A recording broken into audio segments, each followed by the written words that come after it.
Welcome back to another episode of Barstools and Billboards podcast. With me here is a good friend of mine, Trey Calloway. Trey, just in the past couple of years, has progressed a lot from getting Christian Songwriter of the Year. His music's been played on CMT, but I'll let y'all go ahead and meet him. Here he is, Trey Calloway. How you doing, Moody? Good to be here, buddy. I'm doing good, man. Good deal. Good. I'm It's glad nice to to hear it. meet you. I'm glad to hear it. You as well, brother. You as well, man. I think we're gonna have us a good time today. I'm excited. Oh, absolutely. That's what I'm shooting for, anyways. It's a good time. Yes, sir. Yes, sir. But Trey, if you don't mind, let's take it back to your roots. Whenever you started out singing in church, I guess what around age 10, I'm assuming Man, somewhere in I there. was the first time I remember singing in church. I was 6 years old, and the first song that I ever played in church was "Angels Among Us" by Alabama. Hmm. And I remember my mom and dad very vividly talking in the kitchen um, about whether the song was too country because I grew up Pentecostal, so we were going to a Church of God, and I remember my mom and dad talking about whether the song was too country to play in Pentecostal church, and my mom was like, "No, no, we're good, it's good." And I did. I got up there about 6 years old and sang it, man, and yeah, I was really heavily into gospel music when I was younger. It wasn't till I was about probably 13 or 14 that I started really getting into country and other kinds of music too, but really country specifically. Okay, and I understand that the '90s era of country has really shaped your sound and your Yeah, style of singing and writing. yeah, it has. Who would you say would be your biggest inspiration on your style? Well, the first artist that I remember really connecting to as far as country was Garth Brooks, but I got into Alan Jackson and Travis Tritt a lot. I kind of started listening to all that music around the same time. I remember very vividly. My mom is a huge because he's from North Carolina, where I'm from. Randy Travis. My mom loves Randy Travis, so we would listen to "Digging Up Bones" and "Deeper Than the Holler" and "Told You So," and I mean all those songs I remember very vividly. But the first song I remember really making me want to be like, I think I want to do this was "Much Too Young." When I heard "Much Too Young to Feel This Damn Old," I was like, Mom and Dad, I don't want to sing country or I don't want to sing gospel anymore. I want to sing country now. And it's been pretty much ever since then I've been doing it. So So you're going from, like you just said, the '90s shaped your style and stuff like yes, that. You're sir. going from that. You're going through trial and errors with, I'm guessing, some trial and errors that are involved in there with Oh, songwriting and stuff like that oh too. yeah. Oh yeah. To opening up shows for like Joe Diffie and Tracy Yeah. Lawrence Yeah. and Ride and the Ride. How was that? Just seeing it all transform together. Well, I always kind of, especially when I moved to Nashville, I never had the sole purpose of being like, I want to be the flag waver of 90s country. I want to blend that storytelling of 90s country and that sound, the fiddle and the steel and the hot rod tellies. I want to blend that with modernity. I think there's a way to do that that keeps something fresh. Music has to evolve and change, but at the same time being undeniably country. That's always been my goal is how do we give it a new thing that's uniquely Trey Calloway, but keep it with that old soul? And I think that we get closer. Every record gets closer and closer to saying, I don't want to sound just like those guys, but you can obviously tell that those guys are my heroes. I think you got to do that. And I mean, you're right. I mean, Alan, like I said, Alan Jackson, Garth Brooks, Clint Black was another big one. I think he's very underrated. Doesn't get talked about like he should, but Clint Black was another big influence on me too. And of course, like you said, Joe Diffie.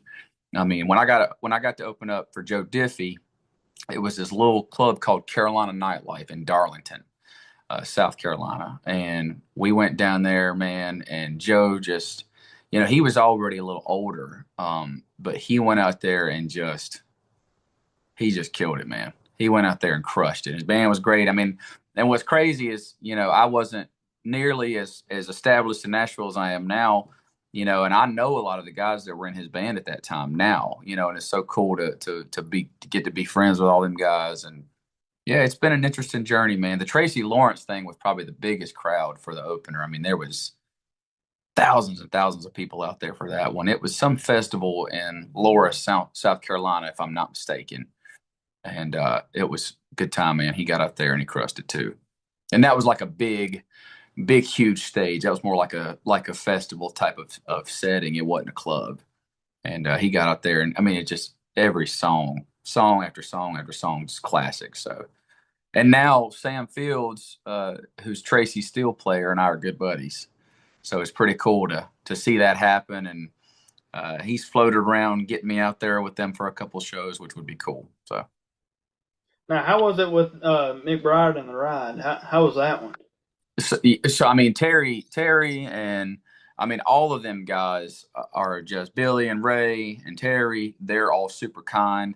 The way I met them through a mutual friend, and Terry and I started writing together. And Terry and I wrote a couple of songs. One did get cut for this album we're working on now. It's called "She Don't Break It," and and they asked us if they were doing a show at the Neon Steeple down there on Broadway. Eric Church's bar has a separate venue in it called the Neon Steeple where he'll bring in bigger acts. And they asked us if we wanted to come open that show, and I was like, absolutely. So we went in there and hung out with them in the green room and talked, and Terry and I have become pretty good buddies. So it was a good time, man. Those guys, they still sing and sound as good as they ever did. I mean, they're still out there killing it. They really are. Plus, Terry's written so many songs. Folks might not know out there, but Terry's written a bunch of hits for Brooks and Dunn, written a bunch of songs for George Strait. I mean, he's had a hand in a lot of classic country songs. Right. Yes, sir. Yes, sir. So we're going from opening up to for those guys to the festivals that you played in, like one of them being the Charlotte Speed Street Festival. Yeah, man. Starfest. How was that? Like seeing all well, Speed Street for me was a crazy opportunity because that was a long time ago, and we were doing the radio contest. It was the first record that I can ever really remember making that was like getting some kind of attention. It was a song called "I Want to Drive," and I had written it as potentially, hey, let's try to get this on to NASCAR because NASCAR is big in North Carolina. A lot of their headquarters are there. So especially where my folks live, it's a town called Mooresville. They call it Speed Street. I mean, that's where Speed Street comes from. It's basically the Music Row of NASCAR. All their shops are there, and so we entered in that song. I want to drive into a radio contest for I believe it was 96.9 The Cat, and we won. It was a fan voted thing. They would play the song every week, and people would vote on it, and we ended up winning. And the grand prize was getting open up for Pat Green at Speed Street. And we played our set, and it was me and a band of guys I grew up with. They called themselves the Stony Creek Boys. So it's Trey Calloway and the Stony Creek Boys back then. And all those guys are still good buddies of mine, Kevin and Chris and Will. They're all great dudes. We went out there and we absolutely just nailed it. And I mean, a lot of that crowd, there was probably 5,000 people crammed right in the middle of downtown Charlotte. So, I mean, you think about the intersection, the big intersection where everybody was, and then all these people just crammed up, and then skyscrapers on each side. And we went out there and we played our set, and it was the first kind of show like that I'd ever done. And we just knocked it out of the park. And then as soon as we got done, a huge, like, storm blew up and rained out the rest of the show. So it kind of felt like we got to be the headliners that night. It was a lot of fun, man. And I feel bad that Pat didn't get to play his set, but it was really cool, man. We went out there and did a good job. And I also understand that you've played at Billy Bob's and the Tennessee State Fair on the Opry stage. Yes, sir. And just other places like that. How was the Tennessee State Fair on the Opry stage? The Tennessee State Fair is something that's become a little bit of something I really, really look forward to every year. Tim Atwood. So my regular drummer is a guy named Tristan Atwood. The Atwoods are kind of really well known in Nashville. Tim, his dad played at the Opry for about 40 years. And so Tim, if he likes you, if you get to be his buddy, you get to go out there and do the Opry stage. And it's a lot of fun, man. It's a band of people that have all played the Opry. A lot of those people have been members of that Opry band for a long time, and we just get out there and you send them a set list of songs. They're that kind of band that knows every stinking song that there is, and you go out there and you just rip it up, and it's become something that I really look forward to. I've always told Roxanne and Tim that, no matter how successful I get, I'd love to keep doing that as long as they'll have me. I think it'd be a lot of fun. And the thing about Billy Bob's was actually a really special thing for me because, I mean, of course, it's Billy Bob's, but it was the first year that I was entered into the Texas Country Music Awards. And we entered in a song called One Tough Job that I wrote about my dad. Besides my dad being a Pentecostal evangelist when I was growing up, my dad was a traveling preacher when I was growing up. And he was also, to kind of make ends meet, he would work construction. He was an electrician. And then, so I always remember him always coming home covered in dirt, just head to toe, dirty boots, just everything stained, and just the most construction worker you can think of. That's what I grew up seeing. My dad come home every day. And so I wrote this song called One Tough Job about him. And it's one tough job, but somebody's got to do it. And it's about him being a great dad, also being a working man. So now we entered in that song, and to my surprise, it won. And so they asked me to come down there. The first time I was ever entered into the TCMAs, I got to go down there and play on that stage, and I got to go there and play the song, and it was really cool. Got to go backstage and see where all the artists sign their name on each brick. I don't know if a lot of people don't know that out there, but back there in the green room at Billy Bob's, it's like a white brick wall. So those big white bricks, almost like a school gymnasium would have looked back there. And every artist gets their own brick, and you sign it however you want. You can decorate it. And like I saw McBride and the Ride, they drew their logo on it. So it's like really profound and cool looking. They all sign it. So that was a great opportunity, man. One of these days I'll get to go back there and hopefully headline a show. That'd be awesome. That sounds like it was a real fun time. It was a crazy experience, man. The Texas music scene always really accepted me. I'm not from Texas, but I mean, I love that kind of music so much. So I really kind of do fit in good when I go down there. A lot of my guys that have become close buddies of mine are Texas artists, and they've never done anything but just embrace me and my music. And I tend to push the boundaries a little bit. I like we said at the beginning of the conversation, I'm not afraid to take risks musically. I'm not afraid to put something a little funky or something a little bit more rocking in there. Just because of the music I was exposed to as a kid. It was everything from, my mom listening to Randy Travis, but then the next track would be something by Duran Duran or Huey Lewis and the News. And so I grew up with that, or listen to she'd listen to the Bee Gees, she'd listen to all kinds of stuff. And then I'd ride around with my dad, and it would either be George Jones or Metallica. There was no in between. So all that music really crept into my soul. So I have taken some musical risks and have never been chastised by musicians for doing that, So that's the hill I've got to die on. You got to take those risks if you feel like you have to. You know what I mean? Musically. So. So you said that you was entered into the CMAs that year. Yeah, the TCMAs, that was the first year we ever entered into it. And I had no expectations. I was like, hey, it'd just be nice to just be affiliated with this organization. But then I won. And the past couple of years I've been in it, I've been nominated, coming second. They've been really good to me.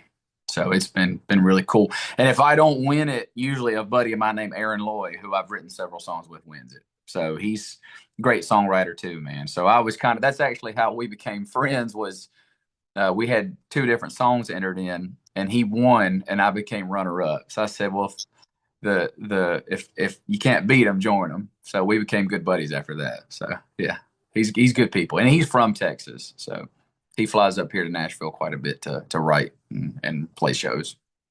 Okay. Yeah. So let me in on a little bit of that Christian Songwriter of the Year that you won. Was that for what song was that? Was it Heaven and Horses or Horses in Heaven? Horses in Heaven. I think there's been a couple of them actually. Off the top of my head, I can't remember every one, but I know Horses in Heaven did. And the thing about me and gospel music is that though I make my living in bars and clubs and play in country music, gospel has always had a big place in my life. I grew up singing out of redback hymnals. I remember "I'll Fly Away." I remember "Good Old Gospel Ship." I remember "Washed in the Blood," and those songs crept into my heart. So every album that I make at least has one or two gospel tinged songs on it, and I'd like for it to stay that way. God's been there for me more times than I could count. He's always been that voice of reason, and that upbringing that I had growing up has had such a positive influence on my life. Guide me in the right direction, and so I pay my respects in that way. I always try to give an ode to the man upstairs.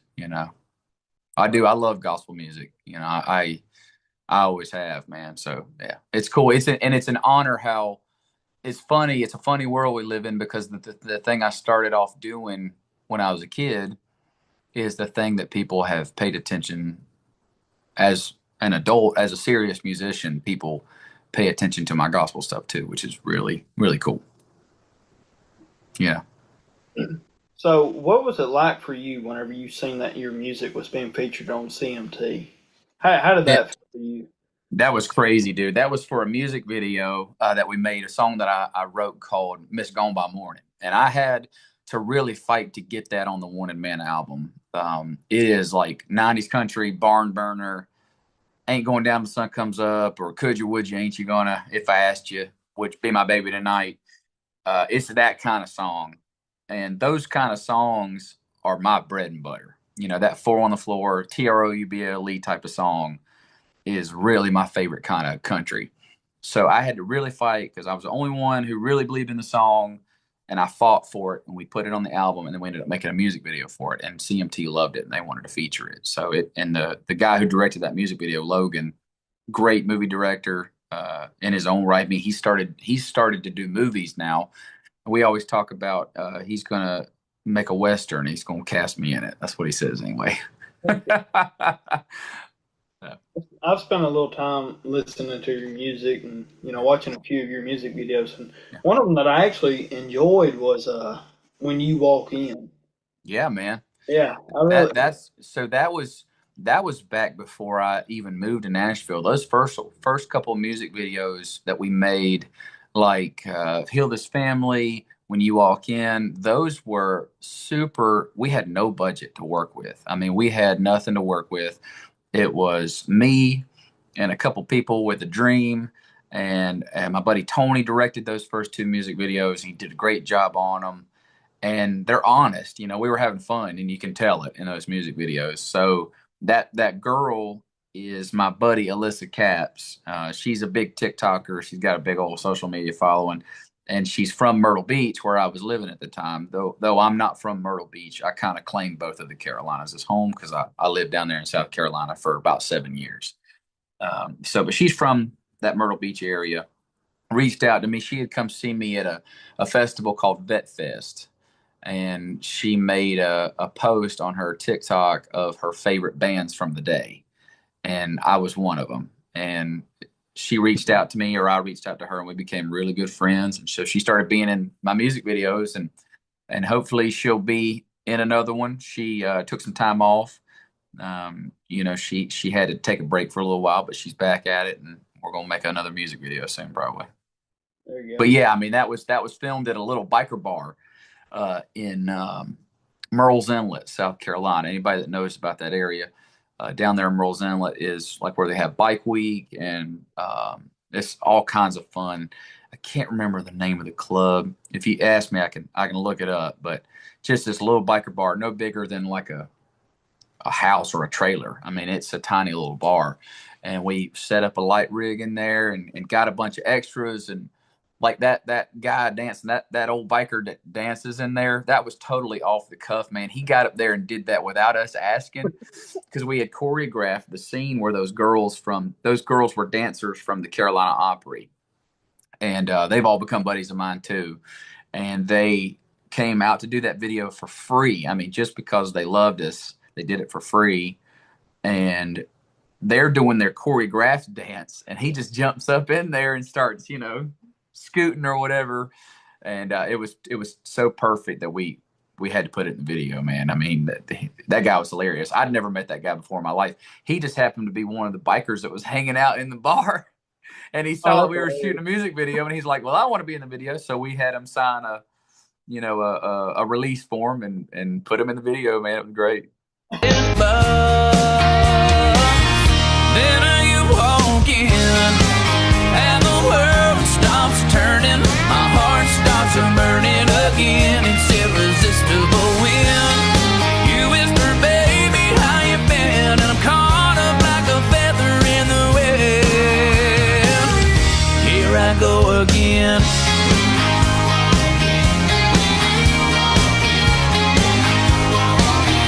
Can I get you another drink? Listen, keep on pouring that one more glass of wine. When I try to resist, your muscadine kisses get me every time. One more sip, your name on my lips, playing with my mind when you walk in, and the world stops turning. My heart starts burning again. Yeah, I mean that's how it was. The fact that you like that music video means a lot to me because that is just that was a bunch of buddies getting together and having fun with a video camera. What that was, Right. It turned out great. So, since we're on the subject of songwriting and songs and stuff like that, let's talk about this new single you got coming out called "Hank You." Yes, sir. Yes, sir, man. So I wrote "Hank You" with Kirsty Manna and Bill DeLuigi, who are two great writers in town. Kirsty's a publisher in town. She's had a couple of hits of her own. Bill's a great songwriter. We've written a bunch of songs. I've written a bunch with him, and so I didn't ever go to college. I graduated from high school and then said, "I think I want to do this music thing. I don't think I want to go to college, Dad." And we couldn't afford to go to college anyway. I couldn't afford to go to college anyway. And I had really gotten heavy into music, so sports scholarship wasn't going to happen because I was already playing music pretty heavy at the time. So I jumped right into being in bands and playing music for a living pretty much out of high school, and never really looked back and don't regret it. Sometimes I think about whether I missed out on that college life, the fraternities or the parties or the higher learning, the life experiences. But man, I wouldn't trade all the adventures I've had in this crazy career. I wouldn't trade for anything. And so I like to joke around that, I didn't go to college. I went to Hank U. That was always my joke, is I went to Hank U, and I wrote it down. I was like, I think that would make a good song. And so I threw it out at them and they loved it. And we wrote it. I think we wrote that song in about an hour. It didn't take long at all. We had it written. And I actually wasn't going to record it because I didn't think that it was necessarily going to appeal to a bunch of people, because it's an art. It's a song about me as a person. And sometimes those songs don't always resonate, but my team just loved it and kept bringing it up. And eventually it was kind of like, no, we want you to do it. You should do it. So we went to the studio with Brandon Hood, who we're working on this album with. And, we cut that song in one take, man. Can you believe that? One take. Oh, that's awesome. One take. We laid that song down in one take. Every musician in that studio. And I had Gordon Mode on that one. Gordon's one of the greatest piano players I've ever heard. He's one of the best musicians I've ever heard. Super nice guy too. Bruce Boughton, Mark Hill played bass on it. Played for Brooks and Dunn for forever. And I mean, we laid that song down in one daggum take, and I remember singing it. I mean, it was almost so good that like my scratch vocal could have been used as the comp. I mean, it was that good. We didn't. I ended up doing a comp. I ended up doing a vocal track, an overdub later, but the music was all cut in one take, and that's just very rare. And we all walked out of the studio. We all walked out of the booths after getting done with it, and it was like, man, that rarely happens. Them one take songs like that. And it was so cool. I mean, so when you listen to that song, you're listening to the first take that we ever did. And that's rare nowadays. That's rare. I mean, it took us to cut She Don't Break It. It took us an hour and a half to cut She Don't Break It. And we couldn't get it just right. We had to really grind at it. And so I think it was divine intervention, man. Hank U is just, everybody's loving it. I mean, they're really digging it, man. It's fun to play live.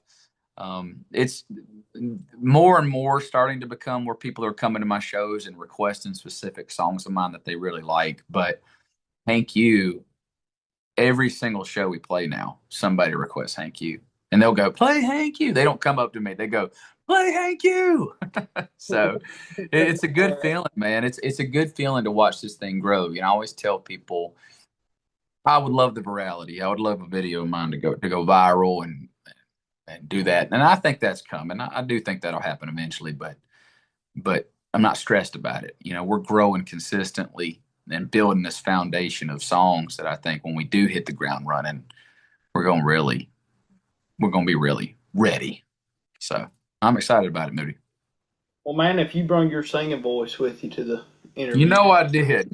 Man, I just happen to have my guitar right here, buddy. Well, how about that? You want me to play you a little Hank U? Yeah, go ahead. I'll play the verse and chorus of it, okay?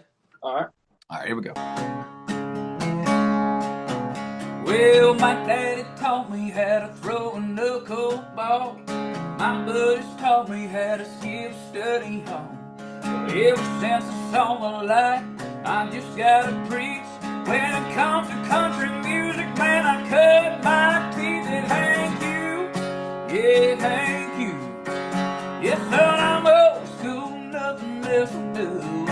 Yeah, I learned to trade, I got the tools. Yeah, boy, I'm making and I'm breaking on them uptight roads. I got a hillbilly honky-tonk PhD from Hank U. Yeah, Hank U. Yeah. Yeah, man. I can see where you're for you, man. Yeah, I can see where you're talking about. Like your inspiration really comes, and your songs come from like the TRUBLE and. Dang right, son. Dang right, man. I wrote one the other day. Called it's a working man song. It's another working man song, and it sounds like Travis Tritt, man. We were all writing it in the room. We're like, man, this sounds like a Travis Tritt song. So, yeah, man, that's the kind of stuff that makes me tick, you know. Right. So when is that Hank U song supposed to drop? So it's coming out. It's coming out on the 16th, January 16th. Okay. And where can we all find that? Is that going to be on all platforms or? It'll be streaming everywhere you find music: Spotify, Apple Music. Yeah, right here with you, man. Right here with you, Moody. And then you can follow me on social media at Trey Calloway. It's Trey Calloway Music on every social media platform. So Instagram, TikTok, Facebook, all of them. Okay. So to all my viewers and listeners, y'all be sure to go check out that song. I'm sure all of y'all liked that and enjoyed it. But and keep in mind that take you're listening to on that record is the first take. That's rare, man. That's crazy. It's crazy how it happened, man. It felt almost like a movie.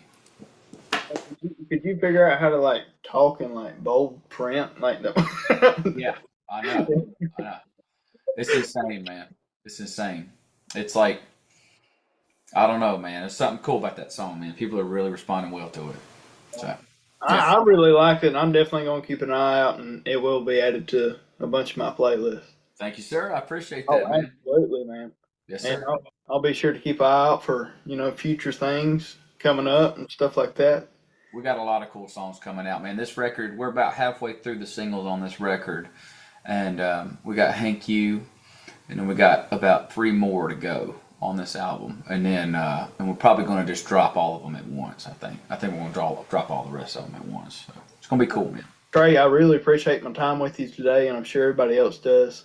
Man, I've had a great time, like you said at the beginning. Yes, sir. It's real nice to get to know you, bud. Absolutely, man. I can't wait. Hit me up when you get to Nashville. You holler at me, okay? Oh, I definitely will. We'll have to go. I'll get you out to a show. We'll get you up on stage and you can sing one. Oh yeah, I'll try. All right, sounds good, brother. Make sure nobody's in the room though. No. They'll cheer you on, dude. I'll make sure of it. I'll make sure everybody cheers you on, man. Well, all right, Trey, man, I appreciate you coming on the show, and I've enjoyed my time with you, bud. All right, thanks for having me. I can't wait. Let's do it again. Tradition.